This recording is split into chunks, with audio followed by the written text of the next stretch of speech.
사도행전 17장 22절부터 31절까지 말씀 한 목소리로 의미를 생각하며 같이 읽겠습니다. 시작. 바울이 아레오바고 가운데 서서 말하되 아덴 사람들아 너희를 보니 범사에 종교심이 많도다. 내가 두루 다니며 너희가 위하는 것들을 보다가 알지 못하는 신에게라고 새긴 단도 보았으니 그런즉 너희가 알지 못하고 위하는 그것을 내가 너희에게 알게 하리라. 우주와 그 가운데 있는 만물을 지으신 하나님께서는 천지의 주제시니 손으로 지은 전에 계시지 아니하시고 또 무엇이 부족한 것처럼 사람의 손으로 섬김을 받으시는 것이 아니니 이는 만민에게 생명과 호흡과 만물을 친히 주시는 이심이라.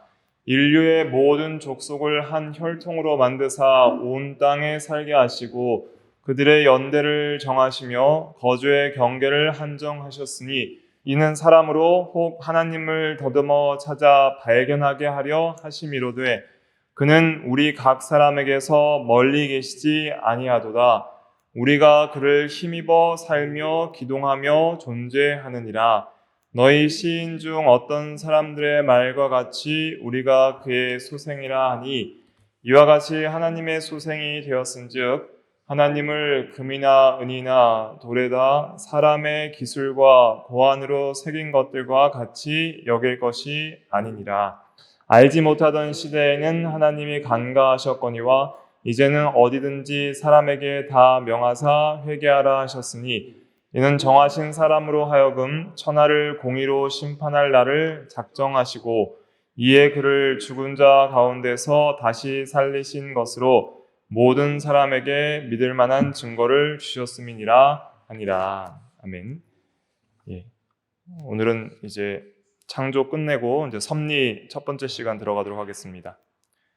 섭리 오늘은 전체적인 이제 섭리의 어떤 개요 또 개관이라고 할 수가 있겠습니다. 전체적인 섭리의 중요한 것들을 좀 전체적으로 좀 다뤄보려고 하는데요. 특별히 정의, 성격, 계획, 목적, 범위, 대상, 요소, 방식 이렇게 좀 장황하게 긴데 그 차례를 보시면 그렇게 어렵지 않을 것입니다. 이런 것들을 오늘 다루려고 합니다. 먼저 오늘 본문을 좀 살펴보면요. 바울이 이제 아테네, 아덴은 아테네거든요. 오늘날. 그래서 아테네에 갔을 때 아레오바고라는 회의가 있습니다. 이것은 이제 종교나 어떤 여러 가지 학문 철학들을 이제 다루는 중요한 아테네 회의예요. 그 회의에서 이제 전도를 하는 거예요. 그런데 그 아테네 지방에 보면은 이제 그리스 신화에 나오는 많은 그 신전들과 또 신들이 있잖아요. 그런 신들을 보고 나서 너희를 보니 참 종교심이 많구나 하면서 이렇게 그들의 여러 그 종교와 사상을 통해서 이 연관 지으면서 하나님에 대하여 증거하고 복음을 증거하는 그러한 방식으로 설교를 하게 됩니다. 그래서 내가 두루 다니며 너희가 위하는 것들을 보다가 알지 못하는 신에게라고 새긴 단도 보았다 라면서 여러 신들의 이름이 있는데 어떤 신의 이름은 보니까 너희들이 혹시 알지 못하는 신이 있는데 이 신한테 내가 제사나 어떤 이 신을 잘 섬기지 않으면 화를 당할까 봐 혹시 내가 모르는 신에게도 좀 이렇게 그를 위해서 단을 세우는 그 단이 있었다는 거예요.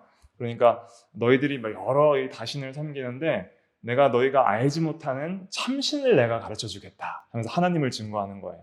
그런즉 너희가 알지 못하고 위하는 그것을 내가 너희에게 알게 하리라 하면서 너희가 모르는 참 하나님에 대해서 알게 해주겠다라고 설교를 하게 됩니다. 그래서 24절에 보면 우주와 그 가운데 있는 만물을 지으신 하나님께서는 천지의 주제시니 지은 전에 계시지 아니하고, 그래서 하나님은 어떤 분이냐면 창조주이시고 모든 만물을 창조했기 때문에 너희들이 이 지은 그런 전에 거하는 작고 약한 분이 아니다. 위대한 하나님이심을 증거하는 것이죠. 그냥 손으로 지은 전에만 계시는 그런 부족한 하나님이 아니다.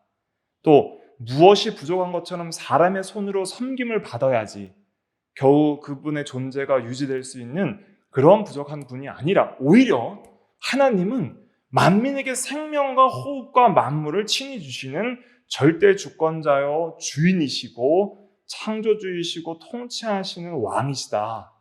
그래서 사람에게 섬김을 받는 그런 약하고 부족한 신이 아니라 모든 사람에게 오히려 생명과 호흡과 만물을 친히 주시는 이심이다. 이렇게 하나님은 위대한 분이시다 하는 그 하나님의 절대 주권과 또 이 섭리하시는 그런 통치하시고 보존하시고 이런 섭리하시는 면을 이렇게 가르쳐 주는 것입니다. 그래서 섭리는 이런 거예요. 그래서 만민에게 우리가 보존될 수 있는 생명도 주시고 호흡도 주시고 만물을 친히 주셔서 우리 존재가 보존될 수 있도록 유지될 수 있도록 그리고 우리를 친히 다스리시는 통치하시는 그런 주권자 이러한 하나님에 대한 진리가 섭리에 대한 진리입니다.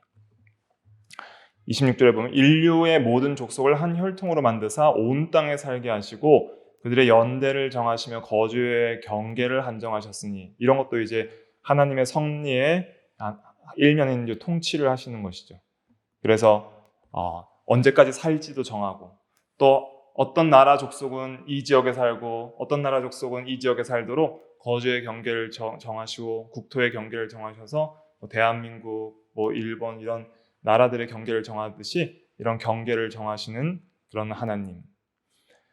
그래서 이렇게 하나님께서 모든 이 세상을 유지시키고 다스리시고 통치하시는 섭리의 일을 하시는데 이러한 일들을 하심으로써 사람이 혹 하나님을 더듬어 찾아 발견하게 하려 하심이로되 그는 우리 각 사람에게서 멀리 계시지 아니하도다.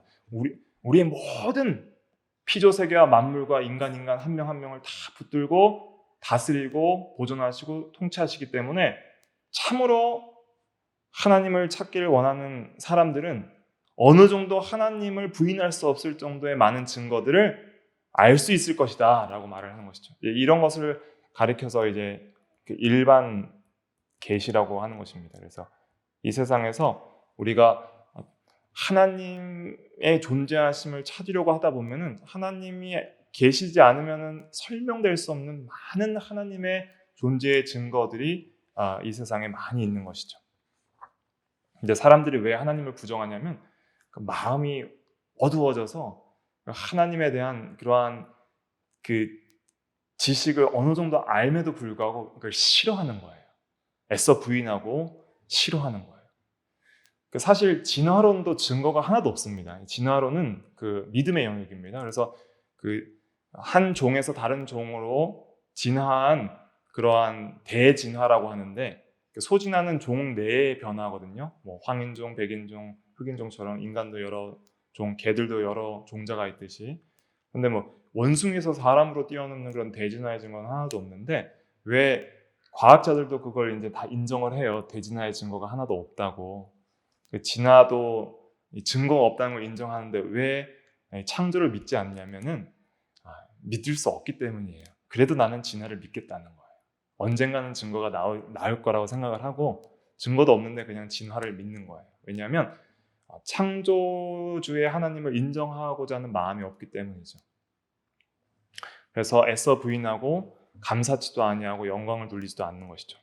그러나 이제 바울이 좀 중요한 말을 하죠. 28절 같이 읽어볼게요. 시작. 우리가 그를 힘입어 살며 기동하며 존재하느니라. 너희 시인 중 어떤 사람들의 말과 같이 우리가 그의 소생이라 하니 사실은 우리가 하나님을 힘입어 살고 있습니다. 오늘날 우리가 숨쉬며 사는 것이 누구의 은혜예요? 하나님의 은혜예요. 여러분들께서 숨 쉴 때 숨쉬어 한다고 숨 쉬는 게 아니잖아요. 자율신경을 통해서 우리가 굉장히 여러 부분들이 내가 의식하지 못하고 있지만은 자동적으로 살아 움직이는 거예요.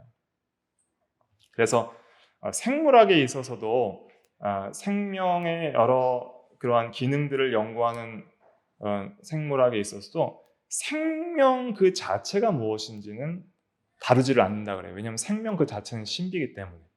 그러니까 생명이라는 것은 살아있게 하는 어떤 힘이거든요.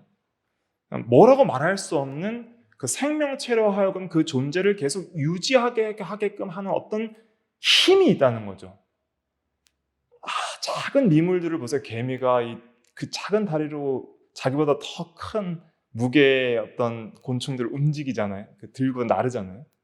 그런 능력들이 어디서 오겠냐는 거예요.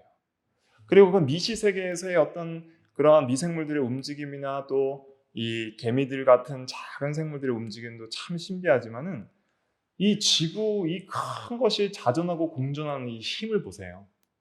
그 중력의 힘을 보세요. 모든 이 지구 내 사물들을 끌어당기는 힘. 이러한 힘들은 어디서 나오는지 아무도 모르는 거예요. 그런 힘의 작용들은 과학적으로 뭐 지구과학에서 연구는 할 수 있지만은 그 힘의 정체가 뭐냐라고 했을 때는 그런 힘들을 사람들은 알아낼 수가 없는 거예요. 그런 이 세계를 움직이는 그런 자연계의 힘들도 위대한데 우리 인간이 이렇게 살아있게 하는 그런 힘들 그리고 특별히 육체의 어떤 기능의 힘들도 참 대단하지만 우리 영혼의 힘을 보세요. 영혼이 사유하는 힘. 그래서 진리를 묵상하고 이 세계의 근원과 목적과 의미를 묵상하고 하나님의 진리를 묵상하고 하나님에 대하여 생각하고 기도하고 하나님과 보이지 않는 하나님과 영적인 교제를 하는 그 영혼의 힘, 생명 이러한 것들은 정말 우리가 하나님이 주시지 않으면 존재할 수 없는 이 피조 세계에서 피조물이 스스로 만들어낼 수 없는 스스로 자기가 생산해낼 수 없는 어떤 힘들이 주어지는 거예요. 우리가 아무리 밥을 잘 먹고 운동을 한다 해도 우리 안에 계속적으로 살아있게 하는 그런 힘들이 하나님께부터 주어지지 않으면 내 안에는 스스로 그것이 나오지 않는다는 것을 우리는 인정하지 않을 수 없는 거예요. 아무리 과학이 발달해도 생명체는 만들어낼 수 없습니다. 그래서 우리가 그를 하나님을 힘입어 살며 기동하며 움직이며 존재하게 되는 거예요. 이렇게 살며 기동하며 존재할 수 있게 하는 하나님의 다스림, 이것이 섭리입니다. 그래서 이렇게 오늘은 하나님의 이제 섭리에 대해서 말씀을 좀 드리려고 합니다. 그래서 오늘은 좀 교리적인 중요한 내용들을 간단하게 살펴보면서 일단 먼저 용어를 굉장하게 익숙하게 이제 하셔야 되거든요. 용어가 좀 생소할 수 있고 또 어려울 수 있는 부분이 있지만은 생각해보고 잘 외우다 보면은 크게 어려운 내용은 없습니다. 오늘 섭리를 이제 시작할 텐데 섭리라는 건 뭐냐면 한문으로는 섭리의 정의 이제 써놨잖아요.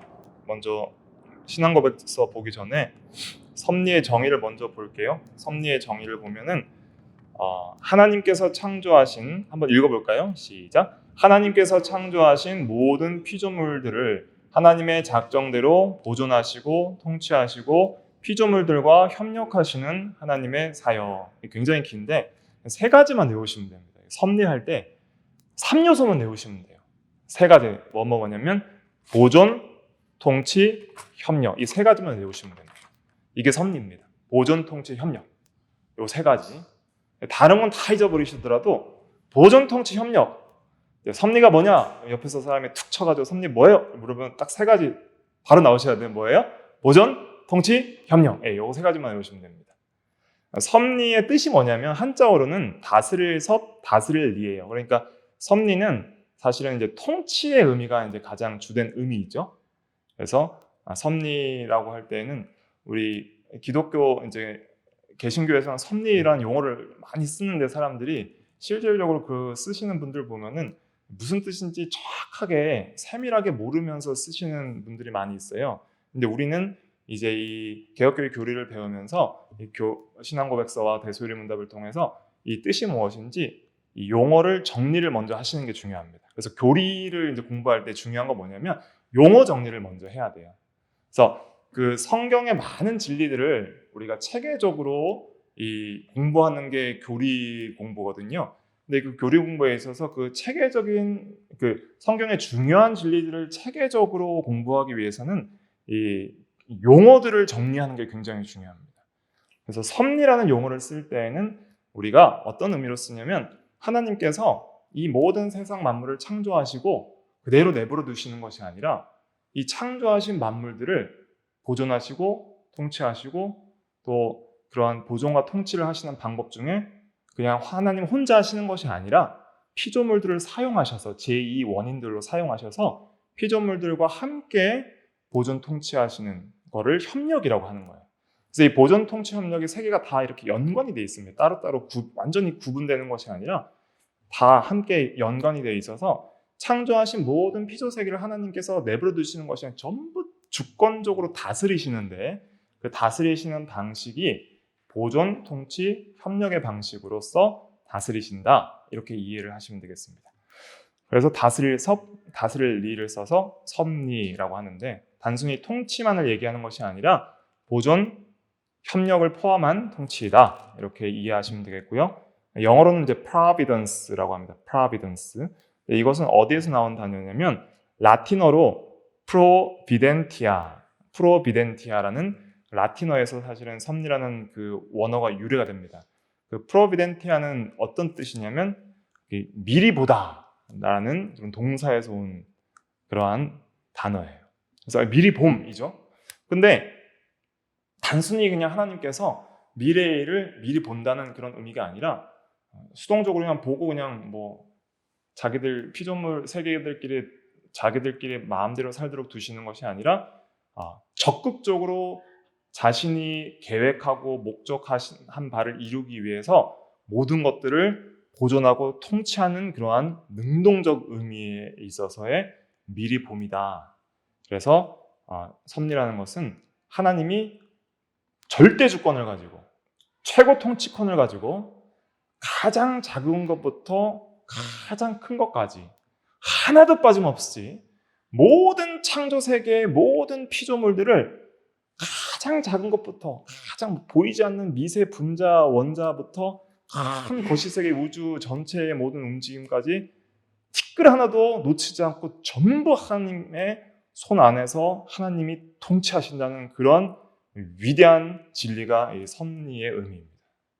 그래서 이 섭리를 우리가 잘 이해하면 하나님이 얼마나 위대하시고 지혜로우시고 거룩하시며 선하시고 자비로우시고 능력이 무한하신 하나님이신지를 우리가 깨닫게 되는 것이죠. 자, 그럼 이 섭리가 이제 우리가 좀 복습을 하면은 작정과 관련이 있습니다. 그래서 제가 보라색으로는 작정이 뭐예요? 일어날 모든 일을 미리 정하신 것. 그래서 이것은 하나님께 달린 거예요. 영원 세계에서의 창조 이전에 시간과 공간이 지어지기 전에 영원 세계에서 하나님께서 미리 계획한 그 계획을 작정이라고 하는데 일어날 모든 일을 미리 정하시는 거예요. 그런데 이 작정을 실행하는 데 있어서 교리적으로 창조와 섭리로 실행한다고 우리가 이미 배웠습니다. 하도 오래되셔서 또 좀 가물가물하실 수 있는데 이미 다 배운 겁니다. 배운 걸 복습하는 것입니다. 작정의 실행에 있어서 우리가 창조를 지금까지 여러 주를 통해서 배워왔고 마치고 이제 작정의 실행 두 번째인 섭리를 이제 들어가는 거예요. 그래서 빨리빨리 하면 좋은데 빨리빨리 하면은 또 이 중요한 깊이들을 우리가 다룰 수 없기 때문에 좀 천천히 하다 보니까 과거에 있던 것들이 좀 기억이 안 날 수 있는데 반복만이 살 길입니다. 계속 반복해서 외우셔야 돼요. 작정은 일어날 모든 일을 미리 정하신 것이고 그 작정의 실행이 창조와 섭리이다. 이렇게 기억하시면 되겠습니다. 이런 단어들을 키워드 중심으로 기억을 하셔야 돼요. 그래서 모든 일을 미리 정하신 것, 모든 일에 대한 계획 이렇게 각자가 좀 정리해서 외우시면 되겠습니다. 자, 이제 섭리에 대해서 첫 번째 우리 신앙고백집 제5장 페이지는 349페이지인데 안 찾아보셔도 되게 제가 네모 박스에다가 나눠드렸습니다. 제5장 섭리에 관하여 1항은 섭리의 의미에 대해서 말을 하고 있습니다. 섭리의 의미 1항 같이 한번 읽어보겠습니다. 시작. 만물의 창조자이신 위대한 하나님께서는 자기의 가장 지혜롭고 거룩한 섭리로 정확무오한 예지와 자유롭고 변함없는 자기의 뜻의 계획을 따라 자신의 지혜와 능력과 공의와 선함과 자비의 영광이 찬양받도록 가장 큰 것에서 가장 작은 것에 이르기까지 모든 피조물들과 행위들과 일들을 보존하시고 인도하시고 처리하시고 통치하신다. 네. 그래서 이것이 섭리의 의미로서 크게 얘기를 하고 있는 것입니다. 자, 여기에 뭐가 들어있냐면은 첫째로는 섭리의 성격이 들어있습니다. 첫 번째 줄 보면 만물의 창조자이신 위대한 하나님께서는 자기의 가장 지혜롭고 거룩한 섭리로, 그래서 하나님이 이 다스리시고 보존하시고 협력하시는 이 섭리는 어떤 성격이냐?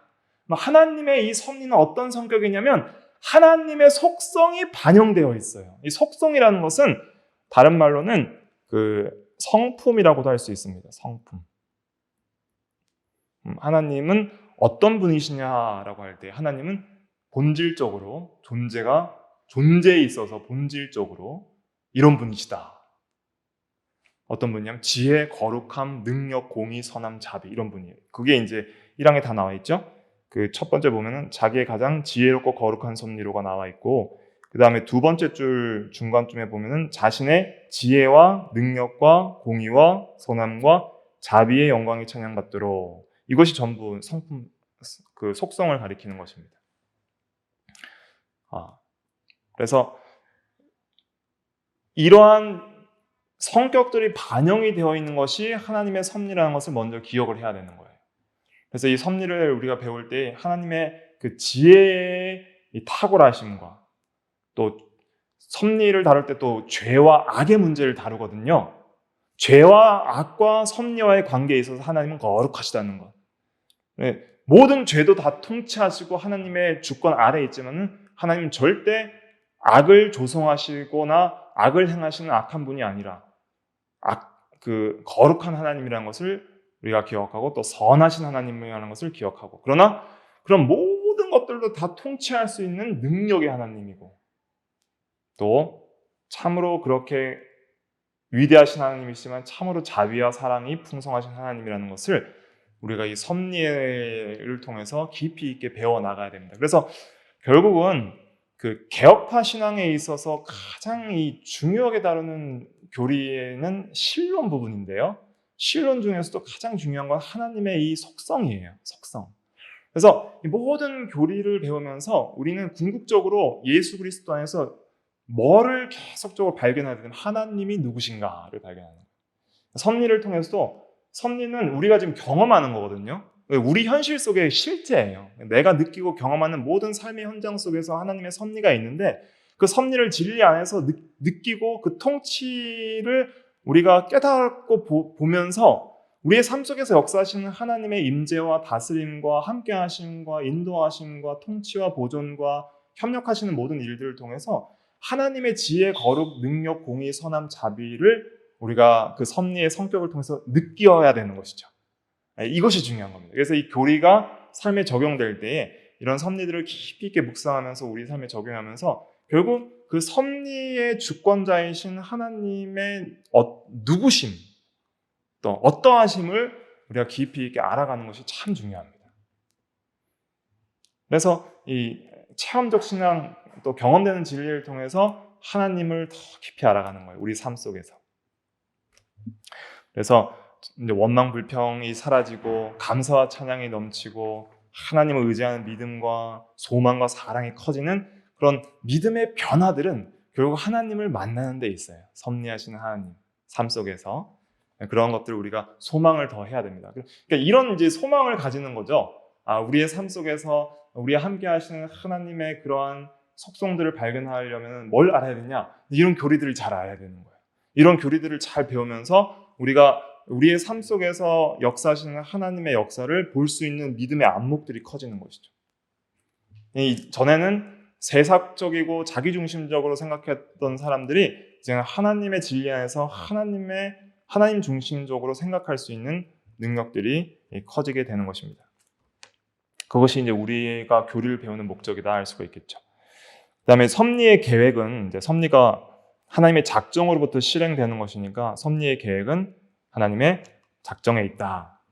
그래서 오늘 신앙고백집 1항에도 보면은 정확무오한 예지와 자유롭고 변함없는 자기의 뜻의 계획을 따라 그랬잖아요. 이 계획을 따라 할 때 이 계획이 뭐예요? 작정이다.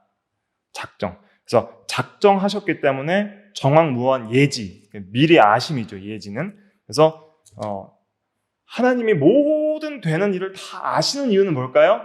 하나님이 모든 될 일을 다 미리 아시는 이유는 뭐예요? 하나님 그렇게 정하셨기 때문이에요. 하나님이 아셨기 때문에 뭘 따로 정하시는 게 아니라 하나님이 다 그렇게 정하셨기 때문에 다 아시는 거예요. 그래서 정확무한 예지와 또 변함없는 자기의 뜻의 계획인 작정을 따라 그 다음에 섭리의 목적은 어디에 있는가? 그 자신의 지혜와 능력과 공의와 선함과 자비의 영광이 찬양받도록 하나님의 영광이 찬양을 받도록. 그래서 우리가 섭리를 배우고 섭리를 적용하고 우리의 삶 속에서 여러분들의 삶 속에서 개인적으로 하나님의 섭리를 깨닫고 느낄 때마다 우리에게는 하나님의 영광을 찬양하는 신앙의 고백이 나와야 되는 것이죠. 이것은 이렇게 될 때 섭리를 잘 우리가 배우고 적용한 것이다 할 수가 있겠습니다. 이 하나님의 영광이 뭐예요? 하나님의 영광이 바로 이 하나님의 속성 전체를 가리킵니다. 지혜, 거룩, 능력, 공의, 선함, 자비의 탁월하심. 하나님의 영광은 존재적 탁월성이라고 그래요. 존재적 탁월성.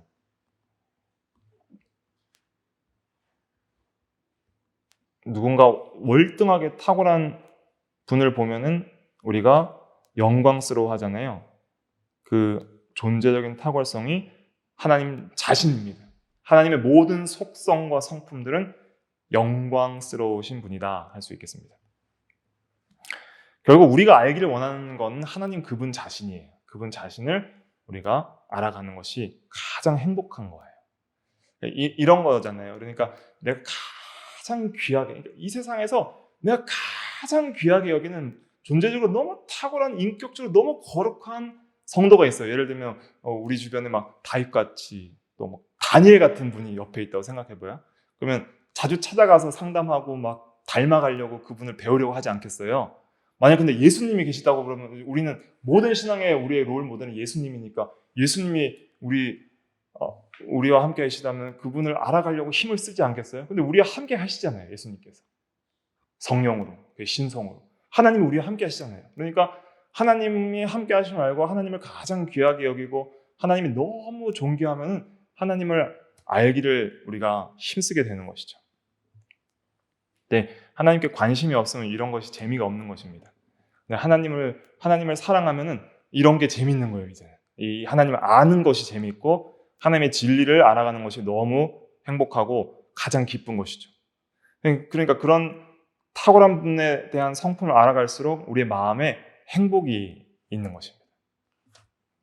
섭리의 범위를 살펴볼까요? 섭리의 범위는 지극히 작은 것에서부터 큰 것까지 모두, 하나도 빠짐없이 모두 전부 섭리하신다. 이게 중요합니다. 범위에 있어서 전부. 그래서 하나님 없이 이루어지는 것은 없기 때문에 우리가 함부로 입을 열어서 악한 말이나 원망하는 말을 해서는 안 됩니다. 최근에 제가 비가 안 왔으면 좋겠는데 왜 비가 와? 하고 불평을 한 적이 있어요. 근데 비는 누가 내리세요? 하나님이 내리시는 거예요. 그럼 이 불평한 원망은 하나님께서 비를 내리시는데 그 섭리를 원망한 죄가 되는 것이죠. 즉시 제가 회개를 했습니다. 이런 사소한 것까지 우리가 함부로 원망해서는 안 된다 하는 것을 깨달을 수 있는 것이죠. 그러면 이 범위에 있어서 전부라 그랬잖아요. 그 대상어를 좀 살펴보면요. 모든 피조물들의 행위와 일들, 이 전체 이제 대상이 될 수 있는데요. 섭리의 대상의 종류, 하나님께서 보존, 통치, 협력하시는 대상의 종류는 전부라 그랬죠. 피조물 전체인데 특별히 좀 우리가 구분해서 볼 게 자연 법칙이 있습니다. 그래서 모든 것을 보존하려면은 하나님께서 자연 법칙을 보존해 주시는 거예요. 그래서 여러 물리, 화학, 생물학, 지구과학적인 그런 과학 법칙들을 유지시켜 주는 것이죠. 또 동식물의 생명과 활동, 이러한 것들도 섭리하시고요. 특별히 이제 중요한 것은 인격적인 피조물인 천사와 인간의 그 의지의 자유, 그러니까 마음에 선택하고 자유롭게 선택하는 그 의지의 자유들을 하나님께서 다 섭리하시고 또 선과 악까지 섭리하신다는 거예요. 그래서 이러한 모든 대상을 다 섭리하는 것을 우리가 좀 구분해서 살펴봐야 됩니다. 하나님의 작정은 하나지만 섭리는 시간과 공간 속에서 다양한 피조물들을 대상으로 하기 때문에 방식도 다양합니다. 그래서 특히 자연적인 피조물과 달리 천사와 인간은 인격체잖아요. 지식, 감정, 의지가 있는 인격체란 말이죠. 그래서 생각을 하고 느끼고 또 자기가 자유롭게 결정을 하고 행동을 하는 그러한 인격적인 존재입니다. 그러니까 그런 인격적인 존재를 다스리는 것은 더 깊은, 더 탁월한 방식의 섭리가 필요하다는 것이죠. 예를 들면 우리가 어떤 식물을 키우는 것과 또 좀 더 어떤 동물적인 감각과 본능이 있는 강아지나 어떤 애완동물을 키우는 것은 좀 다르죠. 우리가 무슨 사물을 만지거나 하는 것과 생물을 다루는 것은 좀 다른 방식으로 우리가 대하잖아요.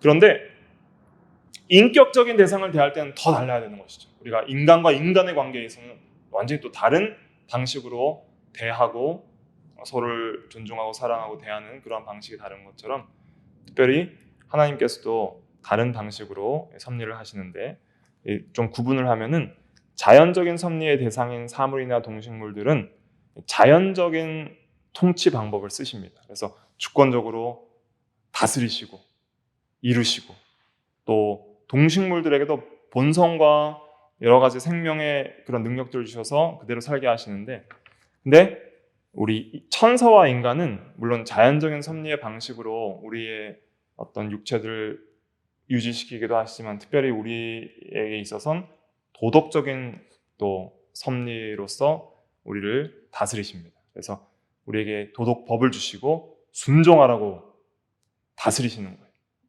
그러면 우리는 로봇처럼 순종하는 것이 아니라 우리가 하나님을 사랑하기 때문에 자원하여 순종하는 방식으로서 통치하시는 놀라운 통치 방식을 사용하신다 하는 것을 깨달아야 됩니다.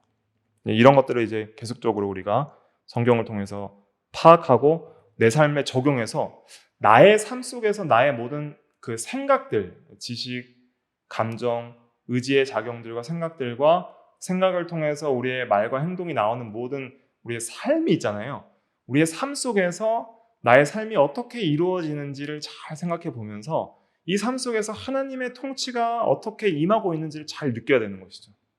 그래서 내가 하나님의 통치에 거스려서 악을 행하는 그러한 마음으로 살아가고 있는지 아니면 정말 내가 하나님을 마음에 모시고 하나님의 통치에 순종하면서 주님 안에서 살아가고 있는지 그런 도덕적인 섭리를 잘 우리가 느끼고 받고 있는지를 생각해 보는 게 참 중요합니다. 또 매일 입을 것과 먹을 것과 마실 것을 주시는 그런 하나님의 이런 여러 자연적인 섭리도 우리가 깨달아 나가야 되겠죠. 자, 그래서 이제 오늘 이제 가장 핵심적인 건 무엇이냐면 이제 섭리의 이제 3요소가 되겠습니다. 섭리의 3요소. 섭리가 뭐예요? 하면 딱 세 가지 기억하라 하시죠. 뭐예요? 보존, 통치, 협력. 오늘은 다 잊어버리셔도 이 세 가지만 기억하고 가셔도 아주 잘 기억하시는 것입니다. 세 가지만 기억하시면 돼요. 섭리가 뭐예요? 보존, 통치, 협력. 세 가지를 이제 기억을 하시고 그다음에 이제 적용을 하시면 됩니다. 자, 먼저 보존이 있습니다. 보존은 무엇이냐면 하나님께서 이 모든 만물을 창조하셨어요. 근데 창조한 세계들을 그냥 가만히 내버려둬서 멸망당하게 하시는 것이 아니라 하나님께서 이 창조 세계가 갑자기 망하지 않고 계속적으로 유지될 수 있게 하시는 하나님의 섭리를 보존이라고 하는 거예요. 그래서 이 피조물 존재들이 계속적으로 살며 기동하며 존재하게 하고 만민에게 생명과 호흡과 만물을 친히 주셔서 존재할 수 있도록 하시는 것이죠.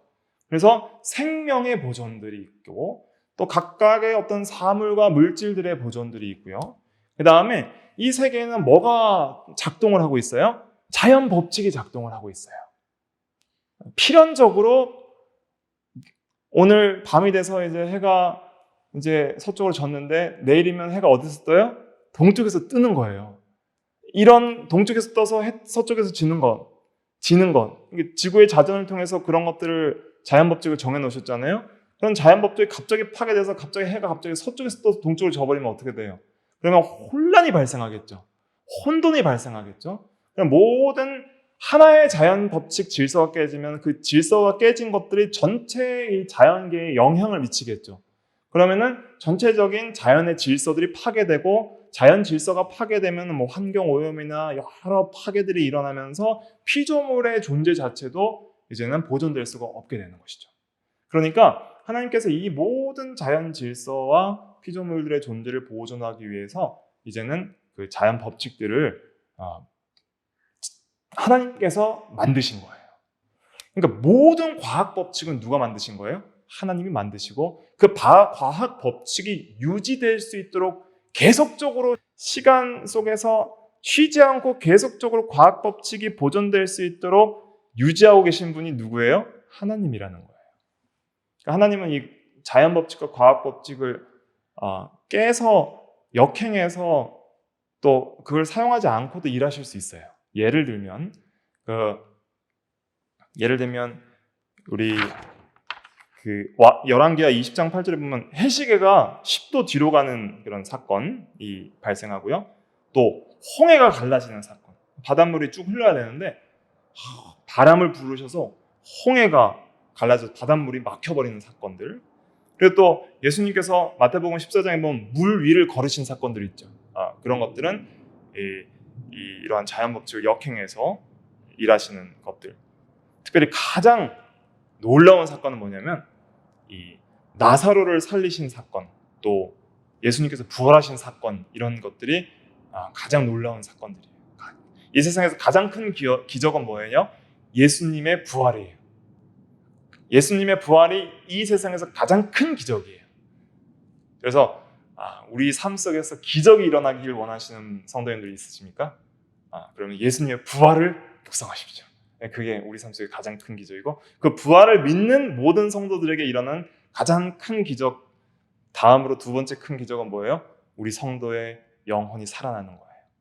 부활을 믿는 모든, 십자가 부활을 믿는 모든 성도들이 죽었던 영적 생명이 살아나는 거예요. 이 죽었던 영적 생명이 살아나는 이러한 역사들을 나사로의 부활 사건을 통해서 가르쳐 주시는 거예요. 어떤 의미냐면 죽어서 썩어서 시체 냄새가 나는 그러한 나사로가 나사로야 나오너라 라는 예수님의 말씀 한마디에 살아서 나오는 거예요. 이러한 기적이 죽었던 영혼이 살아나는 중생의 기적입니다. 그러니까 우리는 스스로 절대 하나님께 반응할 수 없는 존재인데 하나님께서 이 모든 그러한 존재의 어떤 그 상태를 초월해서 초자연적인 역사, 절대로 살아날 수 없는 그 시체 썩은 그 냄새나는 시체가 살아서 움직이는 것 같은 그런 놀라운 역사가 우리 안에 영적으로 일어나는 것이 거듭나는 중생의 역사다 할 수가 있겠습니다. 그래서 그러한 이제 놀라운 기적들도 있는데 특별히 이 세계를 다스릴 때에는 하나님께서 이 자연 법칙을 제정하셔서 그렇게 다스리고 또 존재하게 하신다. 그래서 이 만물이 지금 다 그의 능력의 말씀으로 붙들려 있는 거예요. 히브리서 1장 3절 한번 읽어볼까요? 시작. 그의 능력의 말씀으로 만물을 붙이시며. 그래서 모든 만물들이 지금 유지되고 있는 것은 우리 주 예수 그리스도께서 계속 말씀으로 해야 동쪽에서 떠서 서쪽에서 져라. 아무개야 숨을 쉬고 존재해라. 이렇게 다 붙들어 주시는 거예요. 말씀으로. 그래서 우리가 존재하고 있는 거예요. 그 다음에 또 도덕 법칙을 보존해 주셨습니다. 그래서 절대적인 하나님의 도덕법, 특별히 십계명과 같은 그런 법칙을 보존해 주셔서 이제는 이 법칙대로 살면 또 생명이 있고 이대로 살지 않으면 사망이 있게 그렇게 만드시는 것이죠. 그래서 이런 법칙들이 있다는 것 우리가 좀 기억을 하고 그 다음에 이제 통치를 보도록 하겠습니다. 다음 시간에 또 더 자세하게 말씀드릴게요. 시간이 다 가서 통치에 있어서는 피조 세계에 대한 하나님의 능동적 다스림이라 그랬는데 하나님께서는 모든 세계를 다 다스린다는 거예요. 그래서 하나도 빠짐없이 하나님께서 다 통치하십니다. 다니엘서 4장 35절 같이 읽어볼게요. 시작. 땅의 모든 사람들을 없는 것 같이 여기시며 하늘의 군대에게든지 땅의 사람에게든지 그는 자기 뜻대로 행하시나니 그의 손을 금하든지 혹시 이르기를 내가 무엇을 하느냐고 할 자가 아무도 없도다. 그래서 모든 세계는 하나님께서 주권적으로 다스리고 계십니다. 그러나 악의 조성자는 아니다. 항상 이걸 기억해야 됩니다. 주권적으로 다스리고 악들도 다스려서요. 죄들도 다 하나님의 통치 아래 있어요. 하나도 통치권 밖에서 악이 행해지는 것도 없지만은 그러나 하나님은 악을 짓게 하시거나 조성하시는 분은 아니다 하는 것을 계속 기억을 해야 됩니다. 그다음 세 번째, 협력입니다. 협력은 이제 다뤄야 될 내용들이 많이 있습니다. 그래서 오늘은 간단하게 이제 내용만 읽어보고 마치도록 할게요. 협력 같이 읽어볼게요. 시작. 제1원인이신 하나님께서 제2원인인 피조물들을 통해 섭리하심, 보존하고 통치하심. 그래서 우리가 하나님께서 이 세상을 보존하는 데 있어서 피조물들을 그냥 하나님이 직접 보존하는 것이 아니라 제2원인들을 만드신다는 것이죠. 그 제2원인들에 대해서는 다음 시간에 또 자세하게 다루겠지만은 필연이라는 게 있습니다. 필연. 자, 여기 보시면 일반 섭리의 방식에 있어서 그 2항에 보면 필연, 자유, 우연. 이것도 세 개를 외우셔야 됩니다. 일반 섭리의 방식의 세 가지는 필연, 자유, 우연이에요. 필연, 자유, 우연. 이 세 개를 외우셔야 되는데 이 필연이 바로 이제 그 자연 법칙들을 가리키는 거예요. 자연 법칙들. 그래서 제2원인에서는 또 필연과 같은 그런 자연 법칙들도 있고 또 필연, 또 자유, 우연이 있다고 그랬죠. 그래서 자유도 있습니다. 자유라는 건 뭐냐면 그 사람의 자유로운 그런 의지들을 가리키는 거예요. 사람의 자유로운 의지들 그런 것을 사용하셔서 다스리신다. 또 우연적인 사건들, 여러 우연적인 사건들을 통해서도 하나님께서 섭리하신다. 그래서 제2원인에는 그런 필연, 자유, 우연 여러 피조물들의 여러 그런 활동들을 사용하셔서 섭리하시는 것을 협력이라고 한다 하는 것을 깨달아야 됩니다. 그래서 이 섭리가 좀 어렵습니다. 왜냐하면 섭리는 그냥 하나님이 다 하신다 이게 다가 아니에요. 하나님께서 보존하고 통치하시는데 뭘 이용을 하셔요? 이 세상의 자연 법칙인 필연적인 그런 법칙들도 이용하시고 또 각자가 생각하는 우리가 지금 수만 가지 생각을 우리 안에서 하고 있어서 내 마음도 참 파악하기 어려운데 이런 마음을 갖고 있는 모든 사람들의 마음들을 전부 사용을 하셔서 다스리는 거예요. 각자의 마음이 다 자유롭게 살아요. 내가 자유롭게 선택하고 오늘은 뭐 먹지, 오늘은 뭐 하지 하는 것들을 다 각자 결정해서 이렇게 살아가잖아요. 우리가 이렇게 살아가는데 그럼 모든 사람들의 자유로운 그런 의지적 결정들을 전부 하나님께서 다 제2원인으로 사용하셔서 섭리하신다는 거예요. 전혀 우리는 자유의 침해를 받지 않으면서도 하나님의 완전한 통치 아래에 있는 거예요. 이것이 놀라운 신비입니다. 그래서 이런 것들을 우리가 공부하면서 우리의 신앙에 유익이 될 수 있도록 잘 적용하는 것이 중요합니다. 그리고 또 여러 우연적 사건들이 있어요. 우리가 오늘 누구를 만나고 어떤 일을 겪고 어떤 사건과 사건을 당하고 그리고 인간 그 가장 좀 놀라운 우연 중에 하나는 뭐냐면은 인간과 인간들의 어떤 관계가 맺어지고 그 안에서 또 하나님과의 어떤 관계들이 맺어지는 것들 이런 것들이 참 이 우연적 사건이죠. 여러분들이 지금 여기 모여서 이렇게 우리가 함께 예배드리는 것도 뭐예요? 굉장히 우리의 기준에서 우연적으로 보이지만 정말 각자가 다른 상황 속에서 이렇게 모이게 되었지만 그런 모든 상황들을 하나님께서 뭐 하셨다는 거예요? 섭리하셨다. 이런 것들을 이제는 우리가 진리 안에서 읽어나갈 때에 우리의 모든 삶의 현장 속에서 역사하시는 하나님의 일하신들을 우리가 여러 진리의 각도에서 해석하면서 우리가 바르게 판단하고 적용할 수 있는 그런 신앙의 그 진리의 지식에 힘이 생기는 것이죠. 그래서 오늘 이걸 다 하려고 했는데 시간이 다 가서 다 하지 못하고요. 오늘은 꼭 기억해야 될 것은 보존 통치 협력 이거 세 가지만 기억하고 다음 시간부터 보존 통치 협력을 다시 자세하게 이제 성경 말씀을 근거로 해서 우리의 삶에 적용할 수 있도록 그렇게 한번 좀 자세하게 생각해 보도록 하겠습니다. 각자 이거는 이제 읽어 오시고요. 복습하시고 또 공부해 오시면 감사하겠습니다. 기도하겠습니다.